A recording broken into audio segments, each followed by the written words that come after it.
This girl vanished in 1988.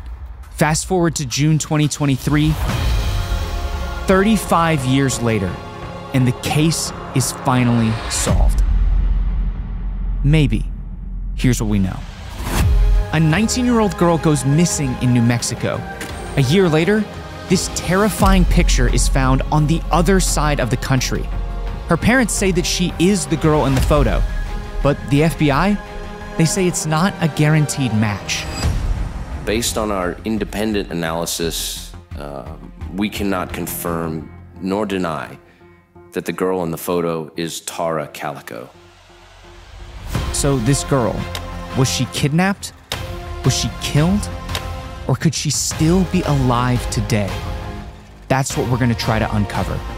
This is the story of Tara Calico. So the story that we're working on this week is about a girl called Tara Calico. Okay. And usually when I'm like researching the stories, I feel like I have to like get pretty deep into the weeds of it to know whether or not it's like a good story for a video. After you. All right. But with this one, I saw something immediately, like literally right after I Googled her name, that made me know I want to do this story. So search Tara Calico. Actually, Cena, you might want to see this too. It's pretty crazy. Yes, like the cat. Okay. Hold on. So I was telling him that when I searched it for the first time, there was something that immediately made me want to do the story. And if you click on images, that is the first image that pops up. Holy crap. Hang on. Whoa. Isn't that crazy? Who's the kid? I'm trying to figure out. Well, we'll talk about him a little later, but she's kind of the main focus of our story. September 20th, 1988. Belen, New Mexico. Tara Calico woke up early that morning so that she could go on her daily 36-mile bike ride. Yeah, I said 36 miles. Couldn't be me. You would never catch me doing that. But for Tara, it was almost this daily ritual. She would ride 18 miles away from her house and 18 miles back, the same route every single day along Highway 47. And no matter how busy she got with school or work or life, she always made time to ride her bike. But this daily routine is exactly what would lead to her disappearance. At around 9:30 a.m., Tara went to grab her bike when she remembered that it actually had a flat tire. So she grabbed her mom's bike instead. It was this bright pink Huffy mountain bike, very recognizable. As she was leaving, she said goodbye to her mom, Patty, told her that she was taking her bike, and mentioned that she would be playing tennis with her boyfriend around 12:30 that afternoon. The only problem? She wasn't wearing a watch, and she really didn't want to be late for her date with her boyfriend. So she asked her mom to come get her if she wasn't back by noon. Key takeaways here. Tara rode her bike every single day. She rode it along the exact same 36-mile route, and she wanted to be home by noon that day. So if she wasn't home by then, her mom was supposed to come get her. Now, Tara's mom, Patty, she also liked riding bikes. In fact, she would often join Tara on that 36-mile route every single day. But in recent weeks, she'd been hanging back, not going as much. And for good reason. You see, earlier that summer, Patty and Tara were riding along Highway 47 when they noticed a car was following close behind them. Now, it's a highway. Obviously, they expected cars to pass by every once in a while. But this car, it didn't pass them. It just kept creeping slowly behind them, following them, stalking them like prey, until eventually it passed by and drove off into the distance. But just a few minutes later, Patty and Tara saw the exact same car coming back towards them, circling around and getting behind them again. This time, the car wasn't creeping slowly behind them, though. They were driving way more aggressively, getting as close to Patty and Tara as possible without completely pushing them off the road. So after another few minutes of this intimidation, this attack, the car sped around them and drove away. That was the moment that Patty stopped going on bike rides. And she told Tara, listen, you've got to carry something to protect yourself, a knife, mace, anything that you could use to ward off a potential attacker. And Tara, she didn't take it seriously at all. In fact, she just thought her mom was blowing everything out of proportion. So now we know that Patty liked biking. She knew Tara's normal route, but she stopped going with her because she felt like she was being followed. And we also know that Tara didn't really seem to care. Nothing was going to stop her from going on her daily bike ride. So that morning, Tara hopped on her mom's bike and headed out on her normal route. No mace, no knife, just a Walkman on her hip.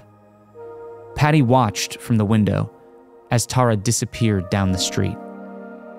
And that was the very last time that she saw Tara alive.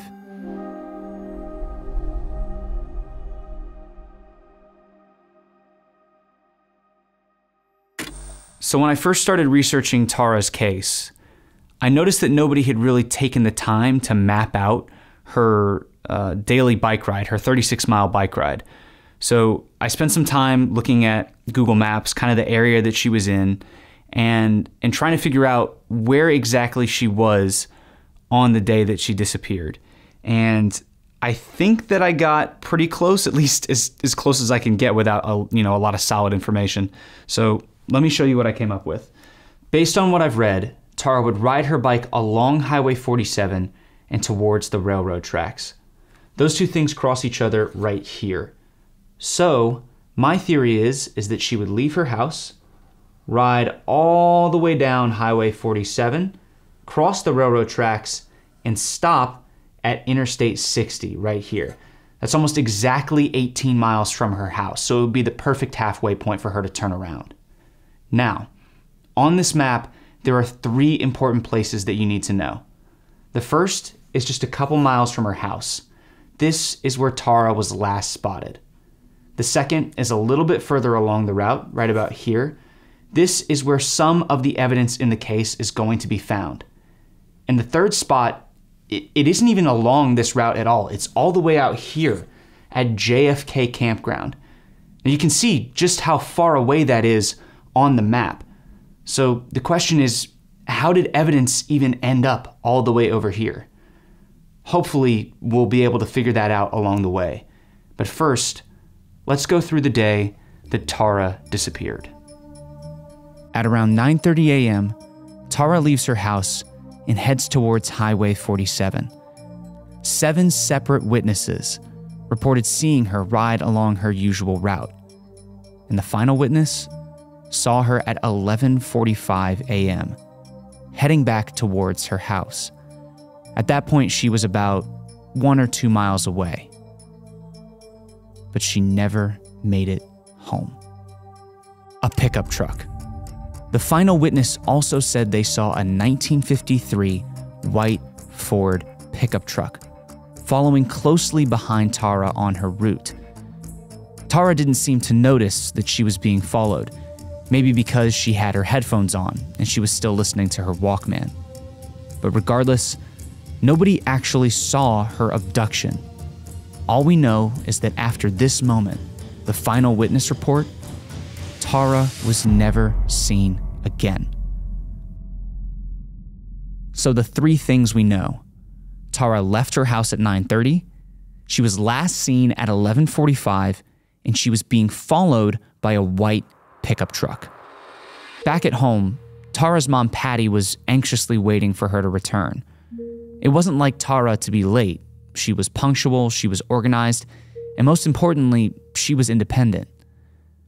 But as 12 o'clock drew closer and closer, she had a sneaking suspicion that she was going to have to pick Tara up. So at around 12:05, Patty hopped in her car and set out to find her daughter. She drove along Tara's usual bike path, but as she got a couple miles down the road, she started to get this sinking feeling in her stomach. Remember, Patty was very familiar with Tara's usual bike path. She used to ride it with her, so she knew about how long it would take Tara to get back home.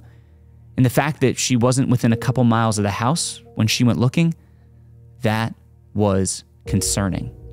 Patty ended up driving all the way out and all the way back along the route. No sign of Tara. As she pulled into the driveway, she started thinking about the last time that she went out riding, how that car had followed them, how it had gotten dangerously close, how she had told Tara she needed something to protect herself. She couldn't help but think, what if something like that happened today? Only this time, I wasn't there, and maybe the car didn't drive away. In that moment, Patty knew something was wrong. So she picked up the phone and she called the police. Because her daughter, she wasn't lost. She wasn't a runaway. She wasn't just late getting home. Tara Calico was missing.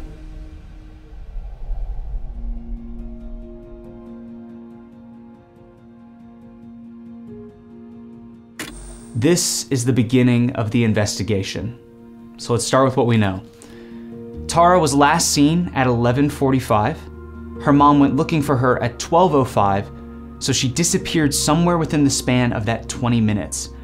And outside of witness reports, police really didn't have a ton to go off of. That is, until the next day when Tara's mom found this, Tara's cassette tape.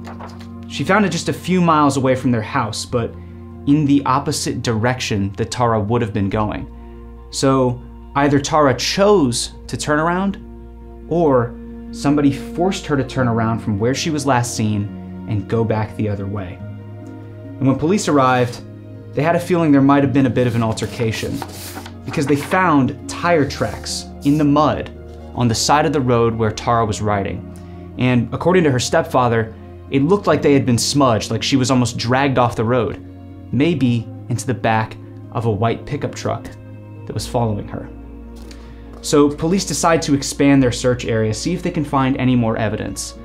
And this is kind of where they find one of the final pieces of evidence. It's smashed up pieces of Tara's Walkman, the one that she was listening to while she was riding her bike. But they didn't find these anywhere along her normal bike path. Remember earlier I said they were going to find some evidence kind of out in the middle of nowhere at JFK Campground? Well, that's where this evidence was. In the middle of nowhere, inexplicably way off of the path that she normally rode on. So police were left scratching their heads. How did this even get here? Well, Tara's mom theorized that maybe she was trying to leave a path, kind of indicate to police where she had been taken. But when they searched the area, they didn't find a body. And for months, everything that you see here is pretty much everything that the police had to go off of. They couldn't find any more new evidence. At least, not in New Mexico. June 15th, 1989, Port St. Joe, Florida. It's almost 10 months after Tara disappeared, in a town more than 1,500 miles away. But this is where a big piece of evidence will be found. A woman is driving along Route 98 when she pulls off and into the parking lot of a junior food store. She parks next to a windowless white van and then goes inside to do some shopping. A few minutes later, she comes back out. The windowless white van is gone, but there's something in the parking spot that was left behind. From a distance, it looks like a receipt, a napkin, maybe just a piece of random scrap paper. But as the woman got closer, she realized it was the back of a Polaroid picture. So she bent down, picked it up, and turned it over. A young girl and an even younger boy lying on a pile of dirty sheets and pillows in the back of what looks like a windowless white van. Their hands bound behind their backs, their mouths duct taped, their eyes full of fear as they look to the camera, terrified of whoever is taking the photo. So we've got a photo that shows two young kids, presumably victims, that was found in the exact same spot as a windowless white van. Incredibly disturbing and very suspicious. The woman that found the photo She was obviously shaken, but she managed to contact the police and tell them exactly what she found.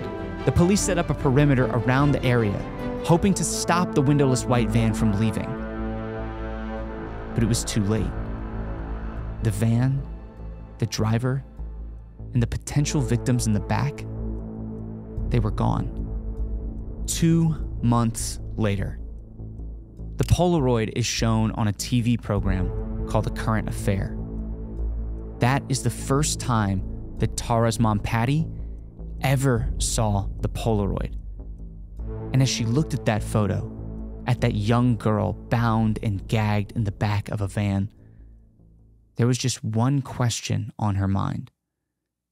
Is that Tara? I feel like I've been looking at these photos for like 2 hours straight, trying to figure out if she actually is the girl in the Polaroid photo. I also feel like I've lost like all objectivity because I've been staring at it for so. You come over here and look at this. Come over here and look at this for a second. Okay, hold on. Okay, so on the right, obviously the Polaroid picture they found in Florida, and then these are like the 2 main photos that they used to identify her. So looking at that, do you have like an immediate gut reaction? I mean, it's definitely, obviously, other than it being like an uncomfortable photo, it's very plausible that that is her.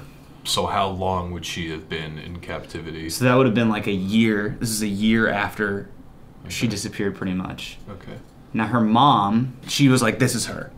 And she gave a few reasons. So like the first, and you can't really see it in the scan, so I don't really have a frame of reference for it. Mm-hmm. But according to the mom in the original Polaroid, there's like a scar on her calf that matches a scar that Tara had when she was in a car accident. And then the other thing that she mentioned was that this book here, it's called My Sweet Audrina by V.C. Andrews. Apparently V.C. Andrews was one of Tara's favorite authors. So she was like, well, maybe the kidnapper was nice enough to let her have like one luxury, and that luxury that she chose would be like the book. But like outside of the general face shape and like the eyes and stuff, there's not really like any evidence that it is her. Right. I mean, I don't know if I think it's her. I mean, the biggest thing is that those 2 photos she has makeup on. That's true, yeah, and she doesn't have any makeup on here, so like that would account for like maybe the difference in the shape of the eyebrow she had she done. Especially.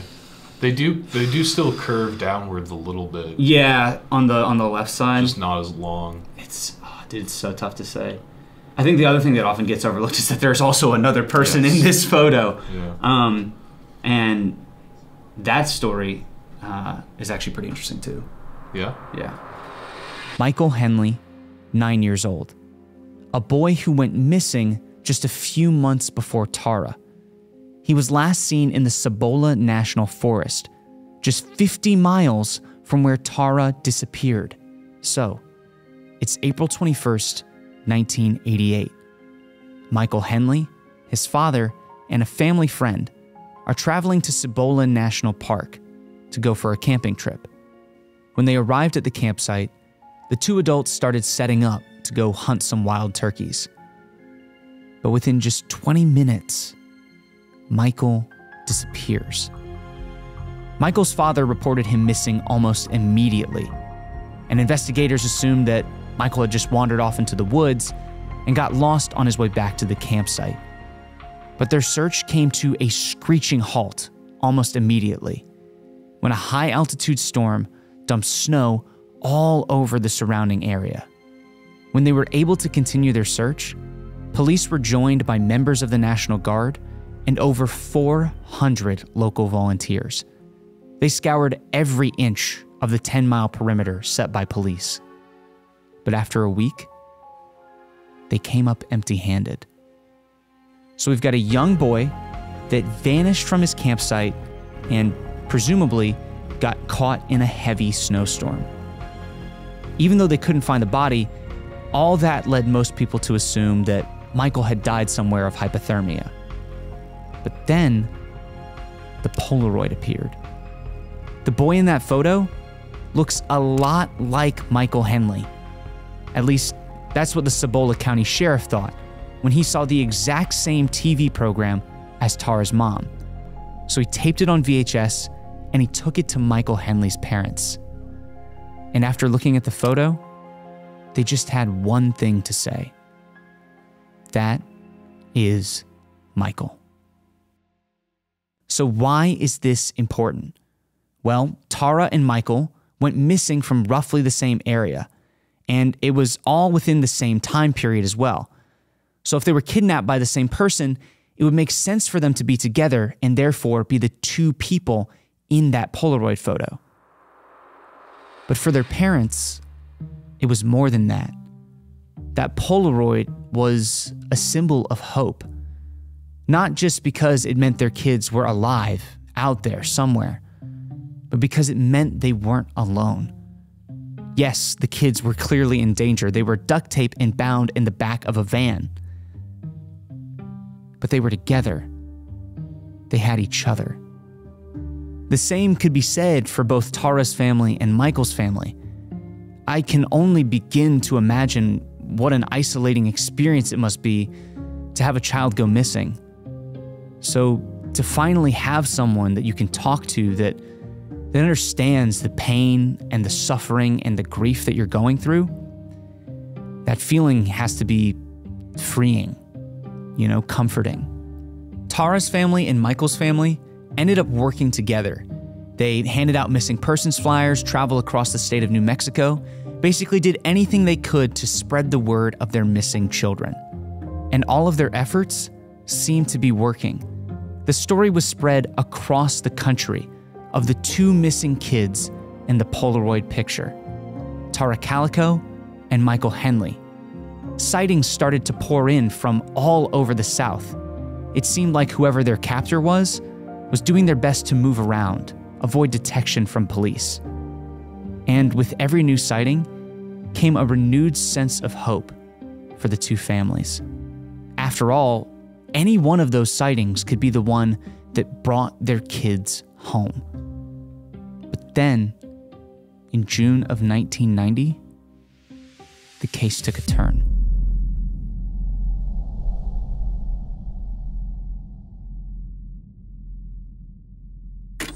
Michael Henley found dead. That is what the headlines were saying in New Mexico. They found his body about 6 to 7 miles away from the campsite where he disappeared. So there was basically zero chance that he was the boy from the Polaroid photo. And for his family, this was a gut punch. I mean, they had spent the last 6-7 months thinking that maybe there was a chance he was alive. And now they find out that that chance is zero. And, there's no greater pain than losing a child. I can only imagine how awful that is. But at the same time, it afforded them some closure. They were able to have a proper funeral for their son, really say goodbye. And the same just couldn't be said for Tara's family. I mean, they were still looking for their daughter. They were hoping that she was the girl in the Polaroid photo. They're hoping that all those sightings of her across the South, that those were actually her, and that there was a chance that maybe one day she would come home. But for me, when I was going through this story, I just was filled with a lot of doubt at this point. And I was just asking myself the question, will we ever actually know what happened to Tara? Tara's mom, Patty. She never gave up hope that her daughter would one day come home. But unfortunately, she ended up passing away in 2006, having never found out what actually happened to her daughter. And when she died, a lot of people thought that the investigation would just come to a standstill. After all, Patty was kind of the driving force behind looking for Tara. She was the one that never gave up. But new evidence was about to come to light. A confession, something that would change the course of the entire investigation. But before we get into that, let's do a recap. We've got a 19-year-old girl named Tara that vanished while riding her bike. She was last seen about 2 miles away from her house being followed by a white truck. Now, there wasn't a ton of evidence in the case, but that's when police found this photo, all the way on the other side of the country. Now, is she the girl in the photo? Maybe, possibly, allegedly. So that brings us here, to a bombshell revelation from somebody that knows Tara's case better than anyone else. Sheriff Renee Rivera. Renee Rivera was a member of the Valencia County Sheriff's Department, the main law enforcement agency investigating Tara's case. He joined the force back in 1989, and he fully took over Tara's case in 1996. Now, during his time with the department, he investigated hundreds and hundreds of leads, all of which just seemed to come up empty. That is, until 20 years after Tara's disappearance. It's September 2008. Renee Rivera is now the sheriff of Valencia County, and he's doing an interview with the local news bulletin about the 20th anniversary of Tara's disappearance. Now keep in mind, there hasn't been a major update to this case since the Polaroid picture came out in 1989, so nobody was expecting anything groundbreaking from this interview. But they were wrong.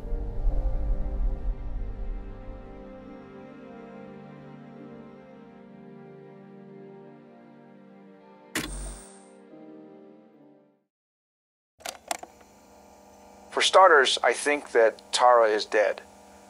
I don't think she's the girl in the photo. It does resemble her quite a bit, I'll give you that, but I just don't think it's her. Because based on what I've been told, I believe that Tara was killed by a couple teenagers the day she disappeared. Yeah, they were following her in the truck, they accidentally hit her, and instead of calling the cops, they took her body, killed her, hit her somewhere in the area, I don't know where. And I think there are people that know what happened, but they helped cover it up. Now, I want to say, we do have a case put together, but we want to make sure that this case is concrete to where we'll be able to effectively do our jobs. We're just waiting on a little bit more physical evidence, you know, her bicycle, her clothing, Tara herself, any of that. But yeah, I think I know who killed Tara Calico, but I can't say. So key takeaways here. Renee believes that Tara is dead. He thinks he knows who killed her and even who helped cover up the crime. The only problem? He can't say anything more than that because they don't have enough evidence. Now, obviously, that leaves some pretty gaping holes in the story, right? To the point where it's almost more hurtful than it is helpful. In fact, Tara's stepfather, he caught wind of that news and he told the press that Sheriff Rivera should have just kept his mouth shut unless his department was willing to make an arrest. And they weren't, because they didn't have the evidence. So, unless somebody was willing to fill in the gaps in Sheriff Rivera's story, really provide them concrete evidence of what happened to Tara that day, it seemed like the case was at a standstill. Enter Frank Mathola, former deputy of the Valencia County Sheriff's Department. In 2013, he came forward saying that he could fill the gaps in Renee Rivera's story. Here's what he had to say. It's 2006. Deputy Mathola is dispatched to do an interview with a man that we'll call Mr. Brown. Now, I'll be honest, I don't have a lot of information about Mr. Brown, but you really only need to know two things. Number one, this interview was given on Mr. Brown's deathbed. He had some stuff he wanted to get off his chest, and he did end up dying just a few months later. Number two, Mr. Brown knew what happened to Tara Calico. Everything I'm about to tell you takes place shortly after Tara disappeared. So it's 1988. Mr. Brown is living down the street from a guy called Lawrence Romero Jr. Lawrence lives in a trailer home, but he's built a makeshift basement underneath where he and his friends like to drink and smoke. So one day, Mr. Brown gets invited by Lawrence to come hang out with him and some of his friends. They're going to make margaritas, grill some fajitas, basically just have a kickback in the basement. Mr. Brown thought that all that sounded like a good time, so he agreed. And later that day, he showed up at Lawrence's trailer home and went down into the basement where everybody was already hanging out. But as soon as he stepped in the basement, he got a weird feeling, like there was something off, a bad energy in the room. Then he looked down, and just a few feet from where he was standing, he saw a blue tarp covering what looked like a shallow grave. Horrified, he asked everybody in the room, "Hey, what the heck is that under the blue tarp?" And they fell silent. They stared at Mr. Brown, none of them wanting to talk, afraid to talk. Until finally, Lawrence said, "That is Tara Calico." So pause for a second. What I'm about to tell you should fill in all the gaps in Renee Rivera's story.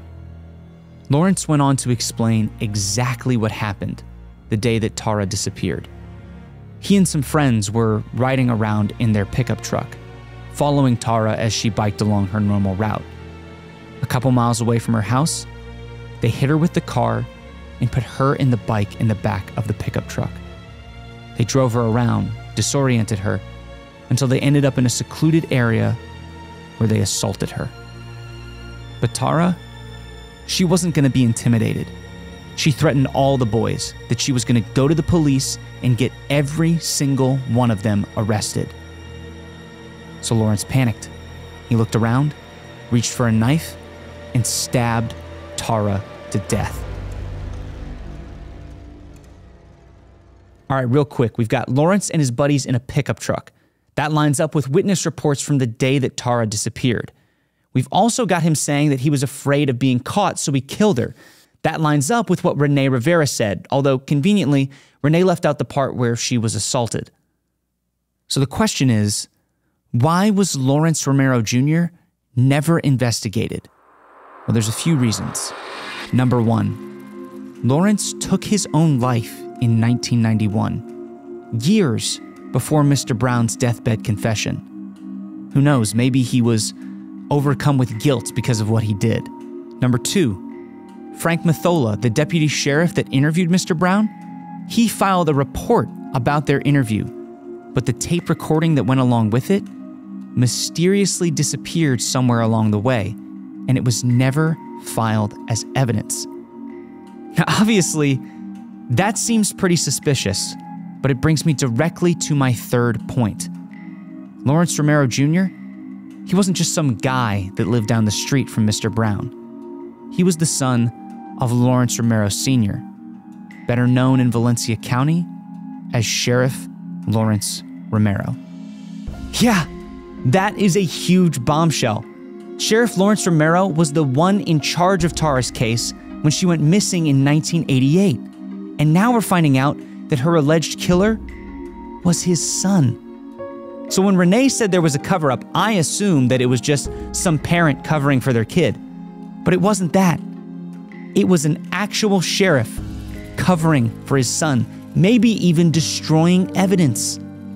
Now listen, when I was first researching this case, I thought surely this is the end.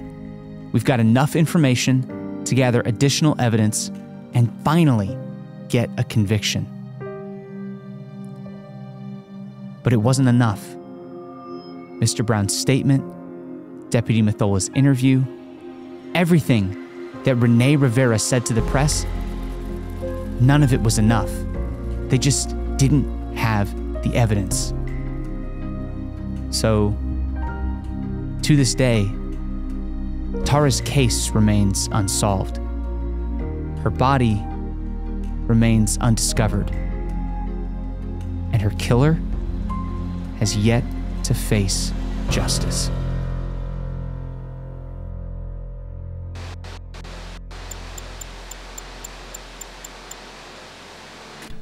Hello everyone, and thank you for joining us today for this very important announcement regarding the ongoing investigation into the 1988 disappearance of Tara Calico. We are here today to talk about the progress of the Tara Calico case. With very little resources, law enforcement has never given up on finding out what happened to Tara Calico. I personally was not sure I would ever see the day of a significant breakthrough, but here we are today as I stand before you and confident of the findings in this case.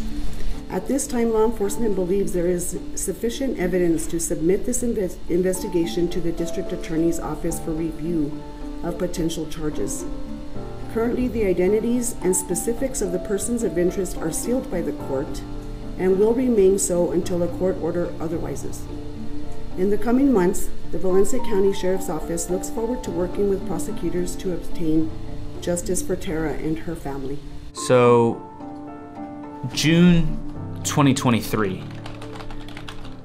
Let me just look it up, actually.